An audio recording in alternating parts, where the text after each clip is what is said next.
The defense secretary is talking about the fact that Trump has said that he would end the war in Ukraine on day one. He hasn't said how he would do that.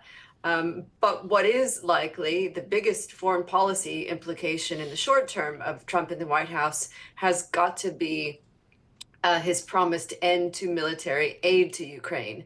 Even though Europe has done a lot and done it quickly in European Union terms, and the UK has been very involved in this, it won't be possible to replace that aid in time. And, Putin's been playing a waiting game when it comes to Ukraine, and he's been much more active when it comes to US elections. What have you heard, if anything, from some of the European leaders about a potential second Trump presidency in terms of just geopolitics in general? Again, as you mentioned, there's so many hotspots around the world, from the Middle East to Ukraine.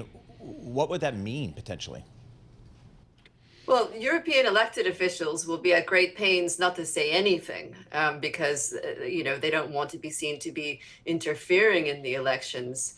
But there has been no secret about the fact that Brussels, for example, has been trying to Trump-proof Europe. And that's the term that's been used. And that relates particularly to security and defense, as mentioned.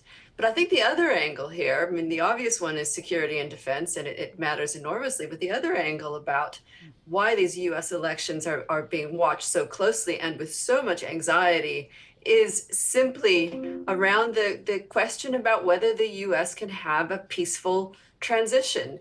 And I was very interested to see some polling data from the AP that talked about 4 in 10 Americans are concerned about violent interference with elections. That's alarming. So I think the biggest litmus test is the functioning of our institutions and the acquiescence of whoever loses. Right.